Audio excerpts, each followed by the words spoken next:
All right, good morning, everyone. Welcome to the Pittsburgh Federation of Teachers Union Hall. I'll give you only 5 more seconds to quell your conversations. Thank you. They're saying teacher voice, so that's what you're going to get. All right. Again, welcome to the PFT building. I'm Billy Hileman, president of the Pittsburgh Federation of Teachers. And where you are right now is fast becoming ground zero in this region for progressive politics. And so we're very proud of that also, and so glad that all of you are here. You are in the Fondy room, named after Al Fondy, the longtime union president for PFT. He was an instrumental part of getting the Public Employees Relation Act to become law in 1970, and we should remember that, what he has done for us, but also what you are doing for all of us too. This is what Michelle Obama meant when she said do something. Today we are absolutely launching the do something part of this candidate and this, campaign, that's the word, right? All right, so I just want to say just one more thing. IBEW, thank you so much for that event with President Biden and also Vice President Harris. That was just absolutely awesome. And having them both in the same place at the same time was incredible. And today is just about as incredible. If you can get Fred Redmond, Randi Weingarten, Chris Deluzio, and all the folks that are here, and the person who I'm going to introduce now, Angela Ferrite, who is our AFL-CIO PA president and is an excellent, awesome organizer. Thank you, Billy.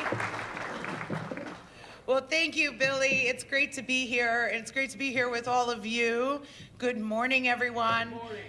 I am Angela Ferrite, and I'm the president of the Pennsylvania AFL-CIO. And I don't think I have to tell you that union power is people power. But I do want to emphasize that union power isn't just about what happens in corporate boardrooms or in DC and Harrisburg. Union power is all about the conversations that we have with each other, member to member, worker to worker, union family to union family. We know that when we show up, that when we come together, we win. Every conversation that we have between now and Election Day, it matters. And that's why today is so important. We not only need to show people who we support by showing up, we need to tell them why we support the candidates we support. Because let me tell you something. This election isn't a done deal. We've got a fight on our hands, and it's against a bunch of folks dedicated to tearing down our rights that we have fought so hard to win. So here's what we need to do. We need to talk to our fellow union members, our neighbors, our friends, and make sure that they understand what's at stake. Every conversation we have, every door that we knock on, every phone call that we make brings us one step closer to making sure that we can continue to build on the historic contracts that we've won recently. This has been the most pro-union, pro-labor administration in the history of our lifetimes. So let's get one step, yeah. That's worth a round of applause. So let's get loud. Let's make sure that every single union member in Pittsburgh knows that the candidates we support have their backs and that together we are going to win this thing. I'm ready. Let's get to work.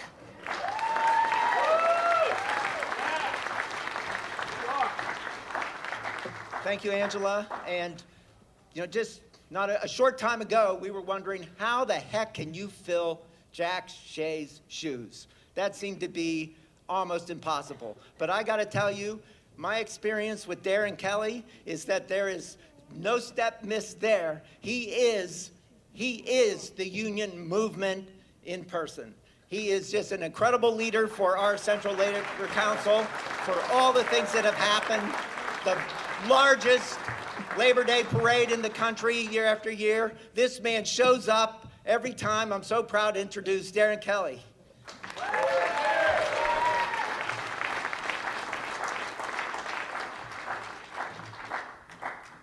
You never even have to ask if our teachers are there. They're there before you at. This here is the epitome of a leader. Thank you so much to you and your team. AFT, PFT, thank you so much. Thank you. Listen, I promise I'll be brief. I promise this time I'll be brief. I promise. You know, for the past year at the CLC meetings and at our functions, we always talked about that this day would come. When you look at each other and it's time to face your toughest fears, it's time to realize that you were born for moments like this. And no more suits, no more nothing. I'm watching these numbers kick up in the lamb of all you logging in. Understand that this is more than just about what we used to go before. Remember, collective bargaining rights, health care, remember, give and take. You are the army that protects the difference between good and evil. Remember that. You're protecting those that cannot speak, that are not strong enough to speak. You were born for moments like this. And remember, when all of us, like I tell this story, every one of us, there was a group of us, 200 people or so, that got together and watched the Donald Trump inauguration to remember what it felt like inside. Remember how it ate at you. And remember how our country fell apart under that human being. And when you think of that today, knock 5 more doors. And when you're raising children and you look at them and think about what it'll be like to have Donald Trump as president, make 10 more calls. It's all done. Now it's time to work. Do you feel me, brothers and sisters?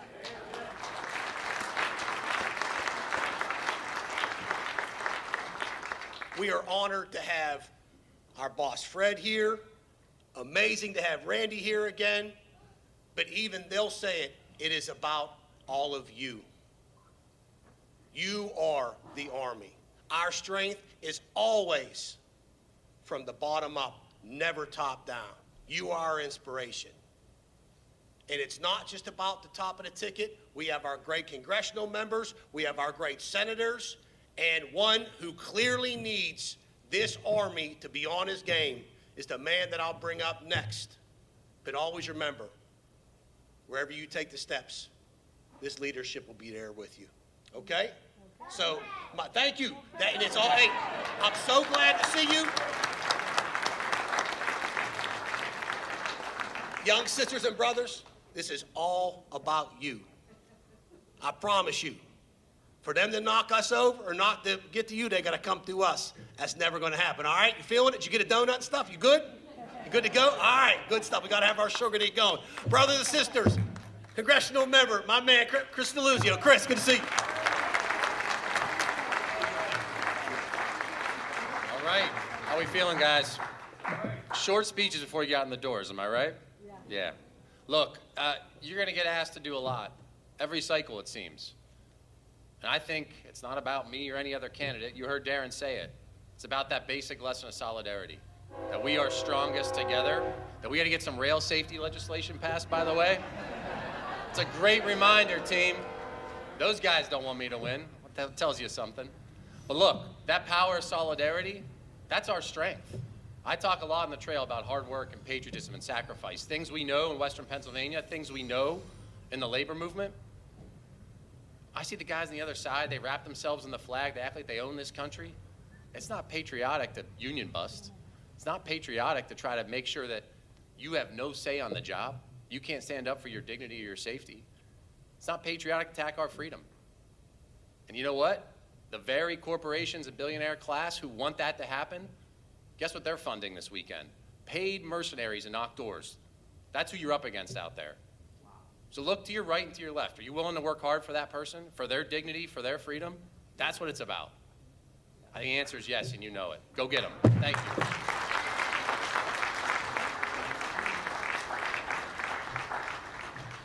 All right, and our next speaker, who it's like impossible to even list all the accomplishments and meaningfulness of this man's life. So I'll keep it short because Fred Redmond, this Secretary Treasurer of the National AFL-CIO, was born in Chicago, and so was I. So without anything more, here's Mr. Fred Redmond. Thank you so much.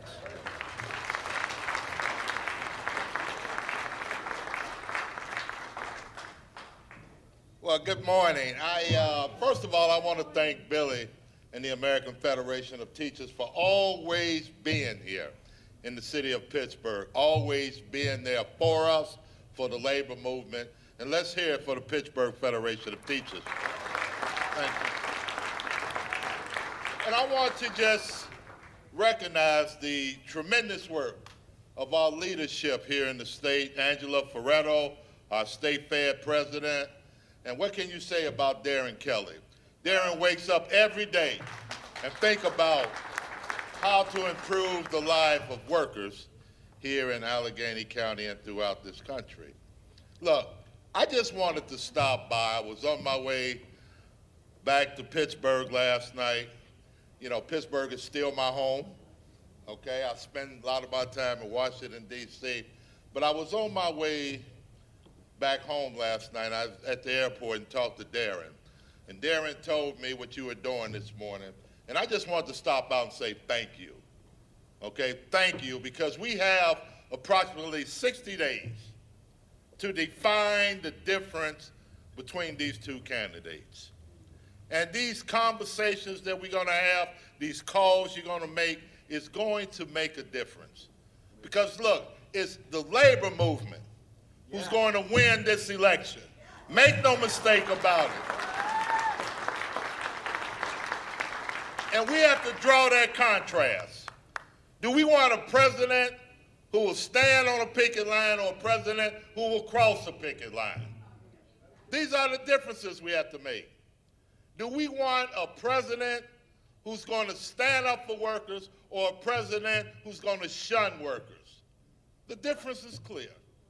And what we have to do these next 60 days is make that distinction to our members. Define these candidates. And I believe very strongly that if our members understand what's at stake in this election, then there's no doubt we're going to be victorious in November. Look, I've been in 3 states this week. I spent Labor Day in Georgia, flew and did some things with labor-endorsed candidates for the Congress in New York. I went to North Carolina. Yesterday I was in Michigan. And everywhere I go, I hear the same thing. Are we going to win in Pennsylvania? And my response is, hell yes. Hell yes. Because here we have a labor movement that's unified. We have a labor movement that's ready to roll up its sleeves and define the difference between these candidates. So look, I can't thank you enough on behalf of myself, our president, Leah Schuler. We have the largest ground game throughout this country, this election cycle, in the history of the AFL-CIO. And we have an obligation to make sure that this White House and these representatives up and down the ballot reflects the values of working families throughout this country. You see, I believe that one day, might be 30 years from now, but our children and our grandchildren are going to hold us accountable on how we responded at this moment. Brothers and sisters, look, this is our election to win. And we're going to win it by doing the type of work that you're doing this morning. So I just want to say thank you. Let's push. We got 2 months. to make our case, and at the end of the day, we're going to stick our chest out, we can hold our heads up, because we're making a statement for working families throughout this country. Thank y'all very much.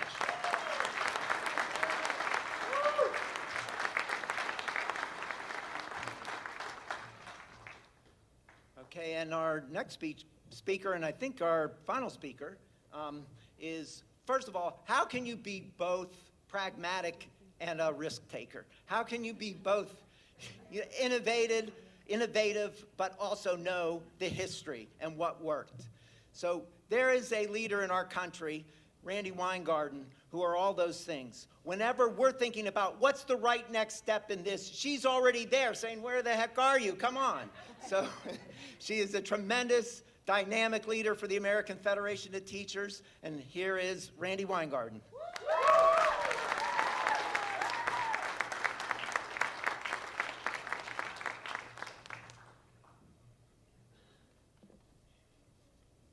I am so glad to be here today as we kick off this walk. And I think what Darrin and what Fred have already said, what Billy has already said, and isn't he doing, and where is he? An amazing job as the head of our local here, Local 400.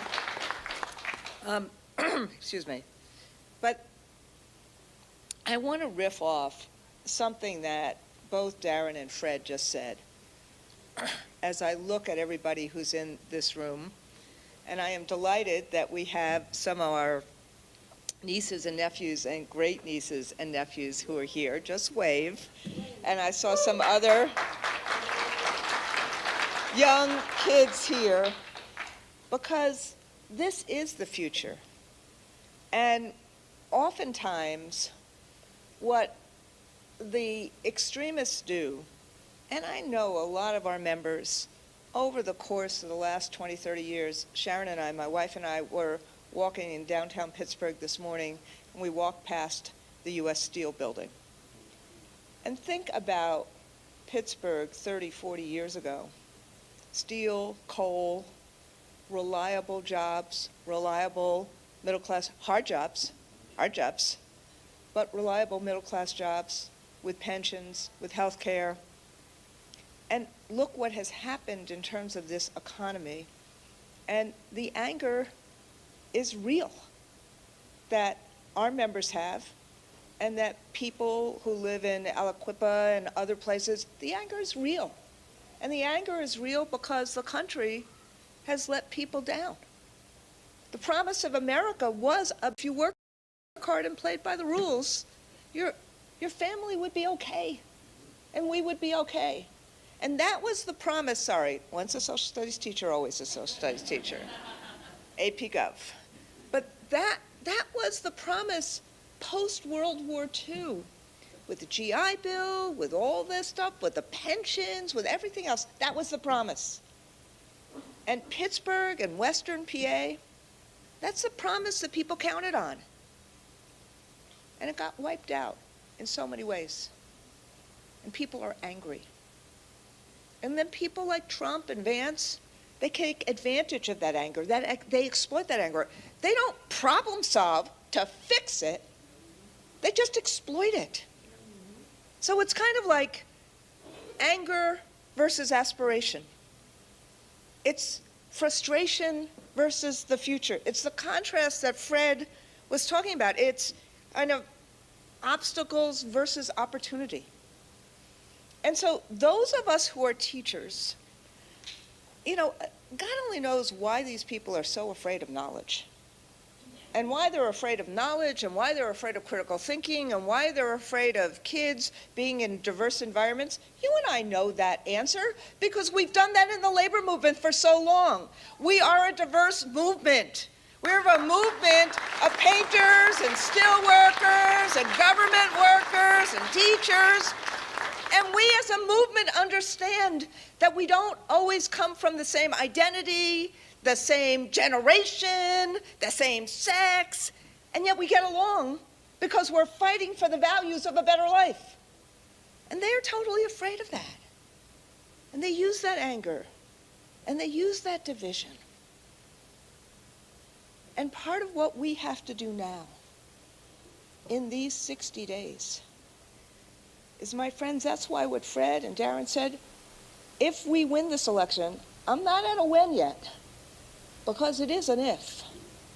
If we win this election, it is going to come down to us and the doors, and us having those conversations with people, and us meeting like teachers do. I mean, they wonder, why does Walsh know how to talk to an audience? Because what do you think we do as teachers every single day?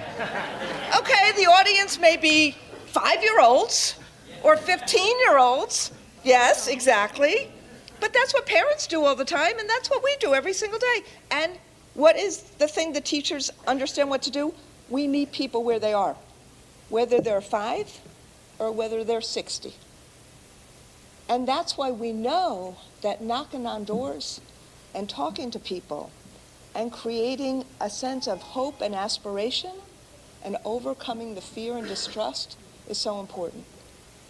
So before I end, I want to say a couple more things, but before I end, I want to just bring somebody up here who I met yesterday, who's one of our young adults and is our future. And we were at the Barack Obama IB school, right? I think that's what it's called, right downtown in the city.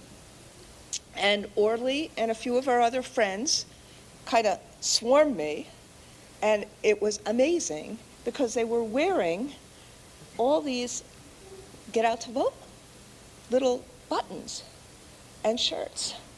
Come on up, because I want you to hear from her. This is our future.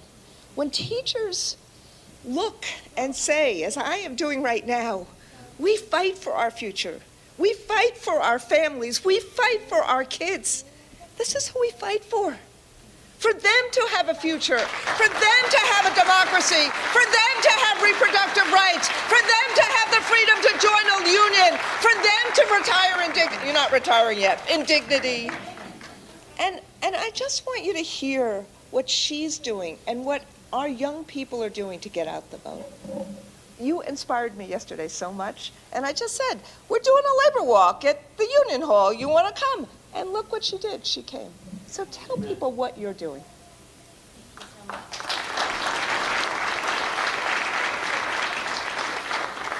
She has her notes. She's ready. Tried to prepare. Hello, my name is Orly Trumbull. I'm a junior at Obama Academy of International Studies in Pittsburgh. Go PPS.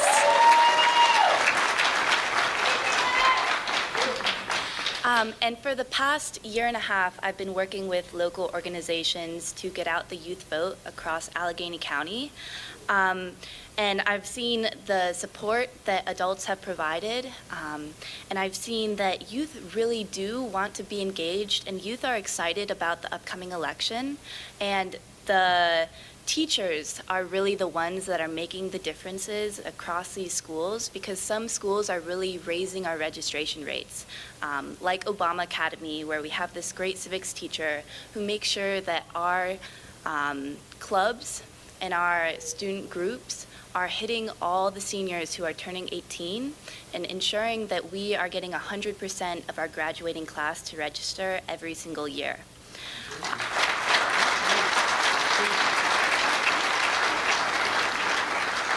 So my ask is that all the teachers in this crowd support their student groups and allow the youth to make their voices heard in this upcoming election and in following elections. So thank you so much.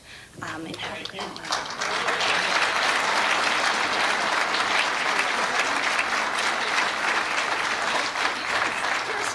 Stand up with us. Dad, right? Her dad is here too, which is great. So, all of us, we know when we are on a picket line, when we're in a collective bargaining fight, we know how to turn anger into aspiration and activism. We need that right now. If we believe in everything or anything that Darrin just said, that Fred just said, that Billy just said, that Chris just said, that Orly and I are saying, if we believe in any of the aspirations we have, aspirations for a better life, aspirations for our kids to have a future, aspirations for us to have a growing union movement, aspirations to keep our pensions, not lose them, aspirations for decent health care, aspirations for America to actually make that promise of America real with the freedom and the opportunity that Kamala Harris and Tim Walz are talking about, with the opportunity that Bob Casey walks that walk every single day, that Chris walks that walk every single day, if we care about any of this, this election is going to be decided by inches. It's going to be decided by our conversations with our neighbors, with our friends, with our coworkers, in our walks, because people want who we are as a union movement now. People want that promise that we can do when we collectively bargain, that we fight for. And we need, more than any other time in our country, we need you right now to make those calls, to do those walks. Because frankly, that's part of the reason why Vance does what he does to me, or Pompeo does what they do. They want to make us divisive instead of united. They want to make people fear us instead of unite us for these goals and these values. So just like everybody else, I'm asking you, we can win this. You can feel it. We can win it. But we need to walk. We need to talk. We need to fight. So, are you willing to fight? Are you willing to walk? Are you willing to talk? Are you willing to make the country better for working people? Let's get to it.